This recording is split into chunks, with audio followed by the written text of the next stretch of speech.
जय हिंद साथियों। पिछली वीडियो को इतना मान सम्मान दिया उस खातिर आपका धन्यवाद। आज हम हरियाणा उदय पार्ट नंबर 2 पढ़ेंगे, भाग नंबर 2। पिछले भाग में हमने पढ़ा कि देश आजाद होने से पहले हरियाणा को पंजाब से अलग करने की कई मांग उठी 1907 में, 1925 में, 28 में, 31, 32 और 46 में। अब बात हम पढ़ेंगे हरियाणा अलग करने की मांगे जो देश आजाद होने के बाद उठी हैं।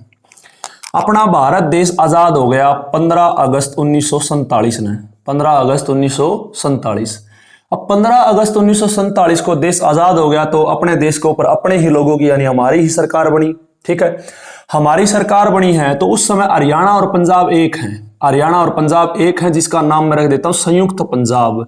संयुक्त पंजाब का मतलब है एक हरियाणा और पंजाब दोनों मिक्स हैं इसमें। तो संयुक्त पंजाब के पहले मुख्यमंत्री बनते हैं कौन भला? गोपीनाथ भार्गव। कौन बनते हैं मुन्ना जी? गोपीनाथ भार्गव। तो पेपर में प्रश्न आओगा संयुक्त पंजाब के पहले मुख्यमंत्री कौन थे? गोपीनाथ भार्गव।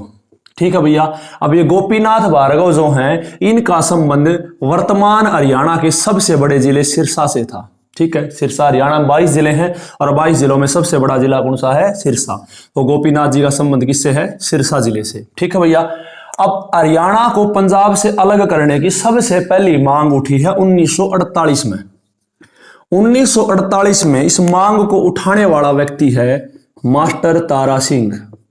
अब आपको जी बहुत बड़ी आदमी है मास्टर तारा सिंह। इसने यह मांग कैसे उठाई भैया? इसने यह मांग उठाई, इसका खुद का समाचार पत्र था उससे इसने यह मांग उठाई है, समाचार पत्र से। आप कहोगे बहुत बढ़िया जी। समाचार पत्र का नाम क्या है? समाचार पत्र का नाम है अजीत। ठीक है भैया। अब इस समाचार पत्र में इसने जो बात कही वो बात सुनकर आप कहोगे जी वो बड़ी आदमी नहीं था, तो बहुत घटिया आदमी था। तो बात इसने नू कही कि भैया हरियाणा को पंजाब से अलग नहीं, बल्कि इसने कहा कि पंजाब को हरियाणा से अलग कर दो। तो आप कहोगे बात तो एक है, चाहे हरियाणा अलग हो चाहे पंजाब अलग हो, अलग तो दोनों होने हैं। भैया आप बात समझो कि कही इसने कहा कि पंजाब को अलग कर दो और एक पंजाबी सूबा बना दो। बात समझ नहीं आई? पंजाबी सूबे को शुद्ध शब्दों में कहें तो ये बोला कि जी इसने एक सिख राज्य बना दो। अब आप खुद विचार करके देखो क्या इसकी बात जायज थी? 15 अगस्त 1947 को देश आजाद हुआ है। आज घटना है 1948 की। देश को आजाद हुए 6 महीने भी नहीं हुए हैं और ये बंदा कह रहा है कि अलग से सिख राज्य बना दो।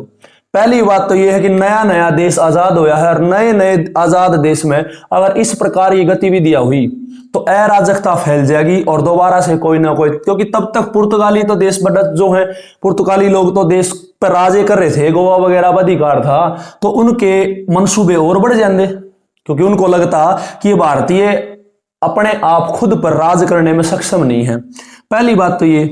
दूसरी बात, अपने भारत को आजाद करवाने में हिंदू, मुसलमान, सिख, हर जाति, हर धर्म, हर संप्रदाय के लोगों का हिस्सा है, हर संप्रदाय के लोगों का साथ रहा है। और ऊपर से वल्लभ भाई पटेल तो कोशिश करने लग रहे हैं कि सारे के सारे देश की रियासतें जो देसी रियासतें हैं या अन्य कोई भी रियासत है, हर एक टुकड़े को एक कर दूं। और यो बंदा कहने लग रहा है कि अलग कर दो। समझ रहे हो? ईब तो सिख राज्य का हर तड़का यो कह देता कि भैया सिख देश बना दो। ठीक है, तो नेहरू जी ने इसकी बात को ठुकरा दिया। भाई तेरी बात में दो अन्य का भी स्वाद नहीं है, रहने दे, तेरी बात बकवास है। समझो हो? तो इसकी मांग को कर दिया गया खारिज। ठीक है, और इसकी मांग ज्यादा उठ भी नहीं पाई। क्यों नहीं उठ पाई? क्योंकि 1949 में संयुक्त पंजाब में सरकार बदल गई और वो सरकार आई भीमसेन सच्चर की। किसकी आई भैया? भीमसेन सच्चर। ठीक है, स्क्रीनशॉट लेना हो तो साथ साथ स्क्रीनशॉट ले लिया करो जो मैंने लिखा है। और बाकी मैं इसकी पीडीएफ भी डाल दूंगा अपना A1 ऑनलाइन एजुकेशन अपने यूट्यूब चैनल का नाम से टेलीग्राम ग्रुप है, उसमें मैं इसकी पीडीएफ डाल दूंगा टॉपिक जैसे ही कंप्लीट होगा। तो सरकार बदल गई है 1949 में और सरकार आई है भीमसेन सच्चर की।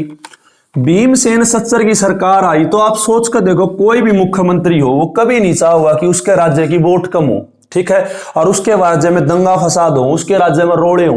ठीक है, रोड़े भी नहीं चाहोगा, दंगा भी नहीं चाहोगा और प्लस में अगर राज्य का एक टुकड़ा अलग हो रहा है तो ये तो वो कभी नहीं चाहोगा, क्योंकि अगर टुकड़ा अलग होगा तो वोट कम होंगे और वोट कम होंगे तो वो चुनाव जीते ये चांस कम हो जाएंगे। बिल्कुल सिंपल सी बात है। तो भीमसेन सच्चर जो है, भीमसेन सच्चर ने 1 अक्टूबर 1949 को, तारीख है 1 अक्टूबर 1949 को एक अलग ही फार्मूला दिया और खुद के नाम पे फार्मूला दिया, इसलिए उसका नाम पड़ गया सच्चर फार्मूला। अब आपको होगी जी सा के फार्मूला दे दिया। इसने कहा कि भैया जो सारा जो विवाद है हरियाणा और पंजाब के बीच में, असल में वो भाषा का विवाद था नहीं। आप खुद सोच के देखो, हरियाणा और पंजाब के विचार पर्सनली थोड़े मिले हैं हमारे, है ना, लेकिन राजनीति ने इसको भाषा का विवाद बना दिया, क्योंकि देश के सामने कोई ना कोई बहाना तो रखना था, भी अलग क्यों हो रहे हो। तो सब कह रहे थे जी हमारी भाषा अलग है इसलिए अलग होने लग रहे हैं। तो सच्चर फार्मूला में कहा गया कि भाषा का ही विवाद है ना, अगर भाषा की ये दिक्कत है तो आप एक काम करो, पंजाब को 2 हिस्सों में बांट देते हैं। एक तो हिस्सा है भाई पंजाबी भाषा क्षेत्र, तो सच्चर फार्मूला के तहत संयुक्त पंजाब को 2 हिस्सों में बांट दिया गया। पहला है पंजाबी भाषा क्षेत्र और दूसरा हिस्सा बांट दिया गया भैया हिंदी भाषा क्षेत्र, हिंदी भाषा क्षेत्र। ठीक है, अब पंजाबी भाषा क्षेत्र में कहा गया कि पंजाबी भाषा क्षेत्र के लोग पहले नंबर पर पंजाबी पढ़ेंगे और दूसरे नंबर पे ये हिंदी पढ़ेंगे, यानी पढ़े दोनों भाषा के। जैसे 10वीं में होया करता ना, एक लैंग्वेज कंपलसरी थी, एक ऑप्शनल थी, ले सको आप, जैसे +2 में भी आपने देखा होगा, है ना। तो पहला नंबर पर पढ़ना है पंजाबी और दूसरा पढ़ना है हिंदी। सेम हिंदी वाला था कही कि भैया आपने पढ़नी दोनों है, लेकिन आप प्राइमरी लैंग्वेज के तौर पर, प्राथमिक भाषा के तौर पर आप रख सको हो हिंदी ने, और दूसरी भाषा द्वितीयक भाषा के रूप में आप पढ़ोगे पंजाबी। अब जो लोग हैं उनके मन में, उनके अंदर बवाल उत्पन्न हो गया, रोड़े आ गए। यार सोच के देखो, लोग नु बोले अगर हम अपने बड़का ने पंजाबी पढ़ावांगे इस तो बढ़िया हम इंग्लिश ने पढ़ा लेंगे। इंग्लिश पढ़ के, उस टाइम भी इंग्लिश की वैल्यू थी और आज तो इंग्लिश की वैल्यू है, आप खुद देख सको हो, है ना। तो बोले हम अपने बड़का ने पंजाबी पढ़ाना तो बढ़िया इंग्लिश पढ़ावांगे, नौकरी लग जाएंगे। तो भाषा का विवाद इतना बढ़ गया, यानी सच्चर फार्मूला फेल हो गया और इसका विवाद इतना बढ़ गया कि इस बात का आप उदाहरण या इस बात का प्रूफ लगा सकते हो इस बात से। 1951 के अंदर जनगणना हुई और वह जनगणना जब पंजाब में हुई तो उसमें भाषा का कॉलम ही खत्म कर दिया गया। समझ रहे हो ना, जनगणना में हर चीज को नोट करते हैं, कितने पुरुष हैं, कितनी महिलाएं हैं, कितने बच्चे हैं, कितने पढ़े लिखे हैं, कौन कौन सी भाषा बोलते हैं। तो 1951 में जो जनगणना हुई तो भाषा का कॉलम खत्म कर दिया। क्यों कर दिया? क्योंकि सच्चर फार्मूले के कारण जो विवाद इतना बढ़ गया भाषा के ऊपर कि लोग भाषा के नाम से चिढ़ने लगे। ये सोच कर देखो, कोई सरकारी मास्टर आवे और पूछे हाँ भाई कौन सी भाषा बोलो हो, और सारा रोड़ा किसके ऊपर है? भाषा के ऊपर, और वो भाषा का जिक्र करे है तो उसने पीटेंगे। इसलिए भाषा का कॉलम हटा दिया, भाई थम मानस गिन लिया, भाषा भूषण रहने दो। तो 1951 तक की घटना मेरे हिसाब से आपको समझ में आई होगी। ठीक है भैया, तो आप पूछ गया 1951 में, और 1951 में अब तक हरियाणा को पंजाब से अलग करने की कोई अच्छी खासी बात नहीं चल रही है, सिर्फ और सिर्फ राजनीति चलने लग रही है और हरियाणा पंजाब अलग होने का अभी कोई चांस नहीं है। सन चल रहा 1951। ठीक है, अब एक घटना होती है 1953 की, और उस 1953 की घटना ने पूरे हरियाणा और पंजाब के मन में ये लगा दिया कि हाँ अब हम अलग हो सकते हैं। वो घटना क्या है? बात 1953 की है, और 1953 में आप सब जानते हैं एक व्यक्ति है जिसका नाम है पी रामल्लू। पी रामल्लू लगभग 58 दिन के लिए, 58-60 दिन के लिए अनशन पर बैठते हैं, और अनशन पर बैठने के बाद, यार बूढ़ा आदमी था, इसकी मृत्यु हो जाए, और मृत्यु हो जाए तो लोग जो हैं वो भड़क जाते हैं, और हैदराबाद से अलग होके भाषा के आधार पर आंध्र प्रदेश देश का पहला राज्य बना। समझो हो तो प्रश्न बनेगा, भाषा के आधार पर अलग होने वाला देश का पहला राज्य कौन सा है? आंध्र प्रदेश। किसका कारण होया है? पी रामल्लू के अनशन के कारण। समझ में बात आई कि नहीं आई है? इस बात के कारण सबके मन में लड्डू फूट गए। देखो मानस मरिया है, लड्डू फूट गए। कैसे फूटे भैया लड्डू? सब ननु लगन लगा कि इस प्रकार अगर हम आंदोलन कर लेवांगे तो हमारा राज्य भी अलग हो जाएगा। सरकार बावड़ी थोड़ी बैठी है, सरकार ने भी अंदाजा लगाया कि लोग ये बात सोचने लग रहे हैं, तो सरकार ने एक आयोग बनाया। और आयोग भी छोटे मोटे आदमी के नहीं बनाए जाते, आयोग बनाए जाते हैं जो रिटायर्ड जज हैं, उनको बहुत समझ होती है, अपने जीवन में इतने सारे केसेस देखे हैं, तो बहुत ज्यादा विवेक उनका पास हो है। तो एक फजल अली आयोग बनाया गया। भाई इस घटना को देख के फजल अली आयोग बनाया गया, क्योंकि ऐसे दंगा करवा के काम करवाना काम तो हो जाएगा दंगे फसाद करके, लेकिन ये देश के लिए खतरा है, प्रजातंत्र के लिए खतरा है कि कोई आदमी दंगा फसाद करने लग रहा है और उसके बाद उसका काम होने लग रहा है। तो सरकार ने सोचा भाई दंगे फसाद करके हम राज्य नहीं बनाएंगे, एक फजल अली आयोग बनाया और इसका काम था कि भैया आप देश भर में घूमो, चाय पानी पियो, यो थारा खर्चा है, यो गाड़ी का भाड़ा है, तो हम देश में घूमो और देखो कि भाषा के आधार पर कौन कौन सा राज्य बन सके है। समझ में आई है। और फजल अली आयोग बनाया गया था 1953 में। समझ में आई है। घटना 1953 की, तो तुरंत तो बनाओगे, इतनी बड़ी घटना है, समझो हो। तो 1953 में इसको बनाया गया। इसके अध्यक्ष बनाए गए हैं फजल अली, जिसका नाम पे यो आयोग है, फजल अली। दूसरा है हृदयनाथ कुंजरू, समझ रहे हो। अब फिर तीसरा नाम है के.एम. पाणिक्कर। 3 नाम हो गए हैं। इन तीनों ने पूरा का पूरा देश घूमा। अगला प्रश्न बनाइए। वैसे तो नेशनल जीके का प्रश्न है, नेशनल जीके का टॉपिक है, तो ज्यादा डिटेल में नहीं बताने लग रहा, मैं आपका जितना काम आऊंगा उतना बताऊं, ठीक है। तो फजल अली आयोग के 3 सदस्य हैं, अध्यक्ष है फजल अली और बाकी 2 सदस्य हृदयनाथ कुंजरू और के.एम. पाणिक्कर, ठीक है। 1955 में ये टीम अपने हरियाणा में भी आई और हरियाणा में आई रोहतक जब यह आई तो आपने खूब इनकी चाह पानी खातिरदारी करी, बढ़िया इनकी मेहमान नवाजी करी, सोच के कि ये अपने हरियाणा का भी नाम लिस्ट में शामिल करेंगे। लेकिन होया कुछ और। 1956 में रिपोर्ट आई और रिपोर्ट आने के बाद इन्होंने रिपोर्ट में 14 राज्य बनवा दिए, भी 14 राज्य बना लो, और 6 केंद्र शासित प्रदेशों को मंजूरी दी। अपने लैब ने भी भाई लिस्ट में नाम चेक कराया, लेकिन अपने लैब में 14 राज्य में अपने राज्य का यानी हरियाणा का नाम नहीं था। तो हरियाणा नाराज हो गया, निराश हो गया। 1956 तक पहुंच गए, भाई कोई भी इलाज नहीं हो पा रहा है। समझ पा रहे हो, ठीक है। इतनी बात समझ में आई। अब आपका मन में ये आएगा कि 1956 तक तो पहुंच गए, अब क्या करें। अब क्या करें कि पंजाब में सरकार बदल गई। 1956 के अंदर ही पंजाब में सरकार बदल गई और सरकार आ गई प्रताप सिंह कैरो। अब प्रताप सिंह कैरो बड़ा खतरनाक आदमी है, राजनीतिक दृष्टिकोण से उसे बड़ा खतरनाक मानते हैं, ये लगा लो जहर मानते हैं उस व्यक्ति को। 1956 में ये रिपोर्ट आई। उस वक्त पंजाब के मुख्यमंत्री थे प्रताप सिंह कैरो। कौन थे साथियों? प्रताप सिंह कैरो। अब प्रताप सिंह कैरो राजनीतिक दृष्टिकोण से बहुत बहुत ज्यादा महत्वाकांक्षी थे और इन्होंने कभी भी हरियाणा और पंजाब विभाजन की मांग को उठने ही नहीं दिया। समझ रहे हो। अब देखो गोपी जो अपने भीमसेन सच्चर हैं, भीमसेन सच्चर ने क्षेत्रीय भाषा समितियां विकसित की थी। इस बंधन आंधी क्षेत्रीय भाषा समिति खत्म कर दी। क्यों कर दी? क्योंकि हरियाणा पंजाब का विभाजन सारा का सारा किस पर टिका था? भाषा पर। और उस भाषा की अगर समिति बनेगी तो भाषा का भी जिक्र होगा, और भाषा का जिक्र होगा तो लोगों का मन में याद आएगा कि हरियाणा पंजाब अलग होना है, तो विवाद भी होगा। तो इस बंधन वो भाषा समिति खत्म कर दी। पढ़ी रहने दो, ठीक है। वैसे पूछ लिया जाता कई बार पेपर में कि हिंदी क्षेत्रीय हिंदी भाषा समिति के अध्यक्ष कौन थे, तो उसके अध्यक्ष थे बलवंत तायल। आसान सा प्रश्न है, वरना इनर कोई दिक्कत वाली बात ना है। अब प्रताप सिंह कैरो ने खूब राजनीति खेली, लेकिन इसकी राजनीति को समझ में आ गई लोगों के। और 1960 में एक व्यक्ति है संत फतेह सिंह। संत फतेह सिंह।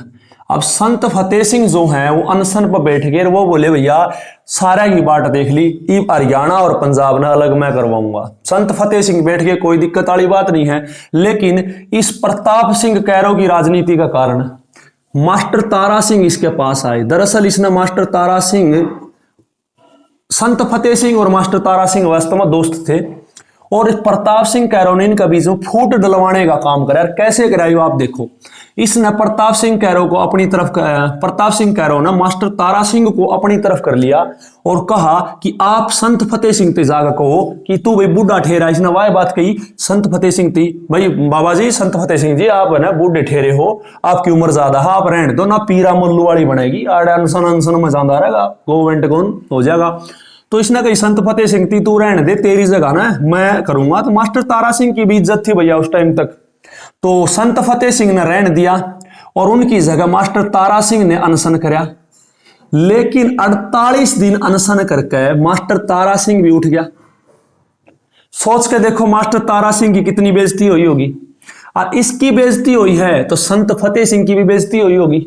ये लोग इस तभी तक होंगे संत फतेह सिंह थी भाई, बेशक यो अनशन तोड़ा किसने, मास्टर तारा सिंह ने, लेकिन यो अनशन सौंपा किसने था, संत फतेह सिंह ने।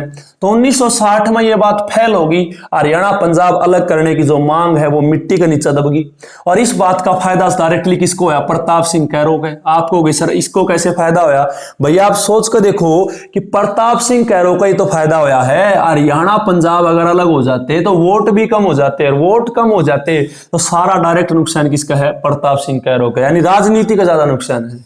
ठीक है, 1960 के बाद 5 साल बीते और 5 साल के बाद यानी 1965 में संत फतेह सिंह ने बोला भाई किससे का साथ नहीं लेवांगे, इब का एक ले बैठांगे। यो बंदा जाकर अनशन पर बैठ गया और अनशन पर इसने घोषणा कर दी कि पिछली बार तो केवल अनशन था, लेकिन इब काल जड़ कर मरूंगा के तो हरियाणा पंजाब ना अलग कर दो, और हरियाणा पंजाब अगर अलग नहीं होता है तो आत्मदाह करूंगा, और आत्मदाह अगर होगा तो अपन इंडिया वाले लोग तो देखने जाएंगे, क्योंकि इंडिया वाले लोग तो खास बात है, अगर भैया जेसीबी भी बैक होने लग रही है ना तो 25 लोग इकट्ठे हो जाएंगे। अगर बिजली वाले ट्रांसफार्मर का तार बदलन आ रहे हैं तो 100 आदमी तो देखने वाले इकट्ठे हो जाएंगे भी क्या हो रहा है। तो इसने आत्मदाह की घोषणा करी तो लोग जड़ के मरेगा तो चलो देखने चलेंगे, इसका साथ देंगे। अगर ये बंदा अगर रियल मोए होया और पहली हरकत करी इसने तो इसका साथ कोई नहीं देगा। लेकिन संत फतेह सिंह ने अब की बार पक्की कर ली थी कि काल अगर हरियाणा और पंजाब अलग नहीं हुआ तो मैं मर जाऊंगा जड़ के। ठीक है, लेकिन उसी टाइम पाकिस्तान और हिंदुस्तान का आप सब नबे रहा युद्ध छिड़ गया। भैया देश मेरे हिसाब तक किसी भी बात खातर एक नहीं हो सकता, लेकिन पाकिस्तान के साथ अगर युद्ध छिड़ जाए तो पूरा का पूरा भारत एक हो सकता है। और यह बात हुई उस टाइम में प्रधानमंत्री थे लाल बहादुर शास्त्री, और लाल बहादुर शास्त्री की इमेज कितनी बढ़िया थी आप सबको पता है। लाल बहादुर शास्त्री जी ने मैसेज भेजा संत फतेह सिंह के पास और कहा कि महाराज बात सुनो, फिलहाल पाकिस्तान और हिंदुस्तान का युद्ध छिड़ रहा है और आप अनशन पर बैठे हो, आत्मदाह करने की बात कर रहे हो, ऐसे आप मत करो। देश का अंदर अंदरूनी बीमारी पैदा मत करो, आपस में लड़ाई मत करो। आप एक बार पाकिस्तान के साथ युद्ध जीत जाओ, युद्ध जीतने के बाद आप देखेंगे भाई हरियाणा पंजाब अलग करने है कि नहीं करने, फिलहाल रुक जाओ। संत फतेह सिंह भी समझदार थे और इन्होंने अनशन को, अपने आत्मदाह के फैसले को वहीं रोक दिया। बात 1965 तक समझ में आई होगी। ठीक है, पहुंच गए नेड़े नेड़े, 1 नवंबर 1966 तक पहुंचा दूंगा, हरियाणा को पंजाब से अलग करवा दूंगा। इतना समझ जरूर आया होगा आपके। ठीक है, चलो जी, समझ में आया हो तो वीडियो ना भाई शेयर कर दिया करो, और चैनल ने शेयर करो, सब्सक्राइब करवाओ, है ना, हौसला बढ़ता है, हौसला भी बढ़ा है और सारे फायदे हैं अगर शेयर करोगे तो। चलो, अब 1965 में भारत युद्ध, इस नाराम से लिखा है भारत युद्ध जीत गया। और पाकिस्तान के खिलाफ तो कदे भी लड़वा लो, अगर रात ने 12 बजे भी किसी बंदत है जवान की, सेना के जवान की बात नहीं कर रहा, अगर रात के 12 बजे भी किसी नॉर्मल आदमी को भी, खेत में कोई आदमी सोने ला रहा है, उससे भी जगह को नुकोगे पाकिस्तान के खिलाफ युद्ध है लड़ेगा तो वो आदमी मना नहीं करेगा, मैं गारंटी लेता हूं इस बात की, वो लड़ने के लिए तैयार रहेगा। समझ रहे हो, भारत वालों में पाकिस्तान के खिलाफ तो इतना जज्बा है, पाकिस्तान के खिलाफ तो आधी रात में लड़वा लो, कोई दिक्कत नहीं है। ठीक है, और बल्कि मैं तेन कहूं अगर बॉर्डर पर से अगर हरियाणा की लुगाइया ने भेज दे, हरियाणा की ताइया ने अपनी चाची ताई माँ बाणा ने भेज दें तो पूरा का पूरा पंजाब के बाद पूरे का पूरे पाकिस्तान में बिटोड़े गोशे पात देंगी, वैसे गोशे पात पात के कब्जा कर लेंगी पाकिस्तान ने। तो पाकिस्तान की तो कोई औकात नहीं है। 1965 और बल्कि 1965 क्या क्या पाकिस्तान के साथ हम हर एक युद्ध जीते हैं और आगे भी जीतेंगे पाकिस्तान के साथ। तो 1965 में भारत युद्ध जीत गया। फिर संत फतेह सिंह फिर आया। संत फतेह सिंह ने मानस इकट्ठे कर लिए और दोबारा से अनशन की तैयारी करी। तो भारत सरकार समझ गई कि अब दाल नहीं गलेगी, अब हरियाणा पंजाब को अलग करना ही पड़ेगा। ठीक है भैया। तो बात है 23 सितंबर की, 23 सितंबर 1965। 23 सितंबर 1965 को सरदार हुकम सिंह कमेटी का गठन किया गया। किसका गठन किया गया कि हरियाणा पंजाब को अलग करना है, एक काम करो सरदार हुकम सिंह कमेटी। बाद में जाकर सरदार हुकम सिंह हरियाणा के मुख्यमंत्री के पद पर भी रहे हैं, बाद में मुख्यमंत्रियों में पढ़ेंगे हम। सरदार हुकम सिंह कमेटी का गठन कराया गया है, ठीक है भैया। और इसी हुकम सिंह कमेटी की सिफारिश पर 23 अप्रैल, अगला साल आ गया है 1966, 23 अप्रैल 1966 को जेसी शाह आयोग बनाया गया। जेसी शाह आयोग, समझो ये पंजाब के पुनर्गठन के लिए है, इसलिए इसको पंजाब पुनर्गठन आयोग भी कहते हैं। पंजाब पुनर्गठन आयोग, यहां तक समझ में आया होगा, ठीक है भैया। अब जेसी शाह आयोग में सदस्य पूछ ले कई बार, तो इसका अध्यक्ष था खुद जेसी शाह। अध्यक्ष कौन है? जेसी शाह, ये इसके अध्यक्ष हैं। बाकी 2 सदस्य और हैं, एक है एम फिलिप और तीसरा सदस्य है SL दत्त, ठीक है मुन्ना। चलो 3 सदस्य हो गए होंगे।